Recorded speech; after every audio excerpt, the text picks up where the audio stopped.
ഇതിനകത്ത് E D കള്ളം പറയുകയാണ്, അല്ലെങ്കിൽ ഏതെങ്കിലും തരത്തിലുള്ള മോട്ടിവേറ്റഡ് ആയിട്ടുള്ള ഒരു നിലപാടാണ് കേന്ദ്ര ഏജൻസികളുടേത് എന്ന് ഇന്നത്തെ സാഹചര്യത്തിൽ കേരളത്തിലോ ഭാരതത്തിലോ ജീവിക്കുന്ന ഒരാളും പറയുകയില്ല. മത തീവ്രവാദി അല്ല എങ്കിൽ, മത തീവ്രവാദം മനസ്സിലുണ്ടെങ്കിൽ മാത്രമാണ് ഇതിനകത്ത് കേന്ദ്ര സർക്കാരിന്റെ നടപടികൾക്കകത്ത് എന്തെങ്കിലും സംശയം നമുക്ക് തോന്നാൻ സാധ്യതയുള്ളൂ. കാരണം ഇത്ര കാലവും ഇവർ പ്രവർത്തിച്ചിരുന്നത് അങ്ങനെ തന്നെയാണ്. എസ് ഡി പി ഐയുടെ ഒരു ശിശുവാണ്, ക്ഷമിക്കണം, പോപ്പുലർ ഫ്രണ്ട് ഓഫ് ഇന്ത്യയുടെ ശിശുവാണ് എസ് ഡി പി ഐ എന്നുള്ളത് ആർക്കാണ് അറിയാത്തത്?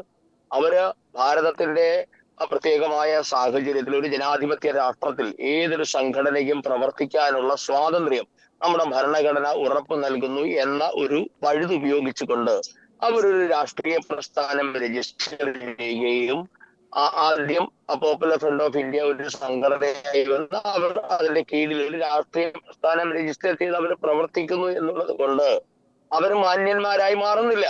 അവരുടെ സ്വഭാവം എന്നുള്ളത് അന്താരാഷ്ട്ര തീവ്രവാദ സംഘടനയുടേത് മാത്രമാണ്. ഓരോ രാജ്യത്തിലും ഇവർ ഓരോരോ മുഖങ്ങളിലാണ് അറിയപ്പെടുന്നത്. ഭാരതത്തിൽ അവർക്ക് അല്പം കൂടി പൊളിറ്റിസൈസ് ചെയ്ത ജനതയായതുകൊണ്ട് ഒരു പൊളിറ്റിക്കൽ പാർട്ടിയെ അവർക്ക് അത്യാവശ്യമായി വന്നു. അതുകൊണ്ട് എസ് ഡി പി ഐ എന്ന് പറയുന്ന ഒരു രാഷ്ട്രീയ പ്രസ്ഥാനം ഉണ്ടാക്കി എന്നതിനപ്പുറത്തേക്ക് എന്ത് വ്യത്യാസമാണുള്ളത്? നമുക്കറിയാം, മൂവാറ്റുപുഴയിലെ ജോസഫ് സാറിന്റെ, തൊടുപുഴയിലെ ജോസഫ് സാറിന്റെ കൈവെട്ടിയ കേസിലെ പ്രതികൾ എസ്റ്റ് പഞ്ചായത്തിലും അവിടെ ഒക്കെ എത്തി, പഞ്ചായത്ത് ഭരണസമിതിയിൽ എത്തിയത് നമുക്ക് എല്ലാവർക്കും അറിയില്ലേ. പോപ്പുലർ ഫ്രണ്ടും എസ് ഡി പി ഐയും തമ്മിൽ എന്താണ് വ്യത്യാസമുള്ളത്? പേരിനകത്ത് വ്യത്യാസം ഉണ്ടാകാം എന്നുള്ളതിനപ്പുറത്തേക്ക് യാതൊരു വ്യത്യാസവും ഇല്ല എന്നുള്ളതാണ് ഈ നാടിന്റെ ഇത്രകാലത്തെയും ചരിത്രം നമ്മെ പഠിപ്പിക്കുന്നത്. അതുകൊണ്ട് ആർക്കും അവിശ്വാസമോ ഇതിനകത്ത് സംശയമോ ഇല്ല എന്നതാണ് യാഥാർത്ഥ്യം.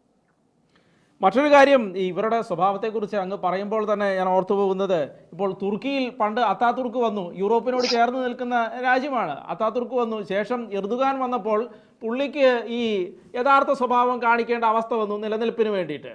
അതുപോലെ തന്നെ ഈ ലെബനോന്റെ കാര്യം എടുക്കുക, അവിടെയും ഇത് തന്നെയാണ് സംഭവിക്കുന്നത്. ഏത് രാജ്യത്ത് ജനാധിപത്യ രീതിയിൽ ഞങ്ങൾ പ്രവർത്തിക്കുന്നു എന്ന് പറയുന്നുവോ ആ ജനാധിപത്യ രീതിയിൽ പ്രവർത്തിക്കുന്ന രാജ്യങ്ങളിലെല്ലാം ഇവരുടെ സ്വഭാവം നമ്മൾ പിന്നീട് കണ്ടതാണ് എങ്ങനെയാണ് എന്നുള്ളത്. അപ്പോൾ ഒരു പൊളിറ്റിക്കൽ പാർട്ടി ഞങ്ങൾ സോഷ്യലായിട്ട് നിൽക്കുമോ എന്ന് പറയുമ്പോൾ അതും പി എഫ് ഐയുടെ ചുവട് പിടിച്ച് നിൽക്കുന്ന പാർട്ടി എന്നുള്ളത് അത് ആരും എടുത്തു പറയേണ്ട ആവശ്യമില്ല. കേരളത്തിലെ ജനങ്ങൾക്ക് അത് പച്ചയായിട്ട് പ്രവൃത്തിയിലൂടെ മനസ്സിലായ കാര്യമാണ്. അപ്പോൾ കൃത്യമായും ഈ രാഷ്ട്രീയ പ്രസ്ഥാനം പോലും കൃത്യമായ വിശകലനത്തിന് വിധേയമാക്കുകയും നിരോധിക്കേണ്ടതാണെങ്കിൽ അത് ഉടനെ തന്നെ നിരോധിക്കപ്പെടേണ്ടതുമല്ലേ എന്നുള്ളതാണ്. എനിക്ക് തോന്നുന്നു കേന്ദ്ര സർക്കാർ ഇത് കൃത്യമായ കാര്യങ്ങൾ നിരീക്ഷിക്കുകയും, ഇതൊന്നും നമ്മൾ അതുകൊണ്ടാണ് പറയുന്നത് ബോഗസായ ഏതെങ്കിലും റിപ്പോർട്ടുകളുടെ അടിസ്ഥാനത്തിലല്ലല്ലോ. ഇന്ന് ഡിജിറ്റൽ തെളിവുകൾ എന്നുള്ളത് ആർക്കും നിഷേധിക്കാൻ സാധ്യമായ ഒരു കാര്യമല്ല. അതിന്റെ ഫുട് പ്രിന്റ് എല്ലാ കാലവും നിലനിൽക്കും. അപ്പൊ സ്വാഭാവികമായും ആ ഡിജിറ്റൽ തെളിവുകളുടെ അടിസ്ഥാനത്തിൽ അവരുടെ ഇത്ര കാലത്തെയും സാമ്പത്തിക ഇടപാടുകൾ അവർ ചെയ്തിട്ടുള്ള കാര്യങ്ങളെല്ലാം തന്നെ കേന്ദ്ര അന്വേഷണ ഏജൻസികളുടെ പർവ്യൂവിൽ അവരുടെ അണ്ടർ സർവൈലൻസിൽ തന്നെയായിരുന്നു. അപ്പൊ അതിനാവശ്യമായ രേഖകൾ, അതിനാവശ്യമായ തെളിവുകൾ ശേഖരിച്ച് കൃത്യസമയത്ത് കേന്ദ്ര സർക്കാർ ആക്ട് ചെയ്യുമെന്ന് തന്നെയാണ് നാം പ്രതീക്ഷിക്കുന്നത്. എന്തായാലും നമ്മെ സംബന്ധിച്ചുള്ള ഈ കേന്ദ്ര സർക്കാർ ഇവരെ നിരോധിച്ചുവോ ഇല്ലയോ എന്നുള്ളത് കേരളത്തിന്റെ പൊതുസമൂഹത്തെ സംബന്ധിച്ച് യാതൊരു കാര്യവുമില്ല. കാരണം എസ് ഡി പി ഐ എന്നുള്ളത് തീവ്രവാദ സംഘടനയാണ്. അത് കേരളീയർ എന്നേ മനസ്സിൽ അവരെ തീവ്രവാദ സംഘടനയായി മുദ്രകുത്തി നമ്മുടെ മനസ്സുകളിലൊക്കെ നമ്മൾ അവരെ നിരോധിച്ചിട്ടുണ്ട്. കേരളീയ പൊതുസമൂഹം ഇതിനകത്ത് ഞാൻ പറയുന്നത് ഏതൊരു സർക്കാരിനും, അതിപ്പോ നരേന്ദ്രമോദി സർക്കാരായാലും മറ്റ് മാറി ഏത് സർക്കാർ വന്നാലും ഒരു സർക്കാരിന് ചെയ്യാൻ പറ്റുന്ന കാര്യങ്ങൾക്കൊക്കെ ചില പരിമിതികളുണ്ട്. നമുക്ക് വേണ്ടത് പൊതുജനങ്ങൾ കൃത്യമായി ഇതേപ്പറ്റി അവയർനെസ് ഉണ്ടാക്കുക, സാധാരണ ജനങ്ങൾ ഇത്തരം തീവ്രവാദ പ്രസ്ഥാനങ്ങളോട് അകലം പാലിക്കുക. അവരേത് രൂപത്തിൽ വന്നാലും നമ്മുടെ സമൂഹത്തിനിടയിൽ എത്രയോ ആൾക്കാരുണ്ട്, സ്ലീപ്പിംഗ് സെല്ലുകളില്ലേ എല്ലാവർക്കും. ഈ സ്ലീപ്പിംഗ് സെല്ലുകൾ ചെയ്യുന്നത് എന്താണ്? നിങ്ങളുടെയൊക്കെ സമൂഹത്തിൽ ഇന്നില്ലേ? നമ്മളൊക്കെ ജീവിക്കുന്ന ഇടങ്ങളിലില്ലേ? കഴിഞ്ഞ കൈവെട്ട് കേസിലെ പ്രധാന പ്രതിയെ കഴിഞ്ഞ 13 വർഷങ്ങൾക്ക് ശേഷം പിടികൂടിയില്ലേ? ആ 13 വർഷവും അയാളൊരു മര്യാദരാമനായല്ലേ കണ്ണൂരിലെ ഒരു ഗ്രാമത്തിൽ താമസിച്ചിരുന്നത്? അയാൾ പിന്നീട് ഒരു പ്രശ്നം ഉണ്ടാക്കാൻ പോയില്ലല്ലോ. അയാൾ ഒരു ആശാരിപ്പണി ചെയ്ത് കുടുംബം പുലർത്തി ജീവിക്കുന്ന ഒരാളായിരുന്നില്ലേ? അപ്പൊ ഇവർക്ക് ഇങ്ങനെ എത്ര കാലം വേണമെങ്കിലും സ്ലീപ്പിംഗ് സെല്ലുകളായി കഴിയാനുള്ള ഒരു പരിശീലനം അവർക്ക് കിട്ടിയിട്ടുണ്ട്.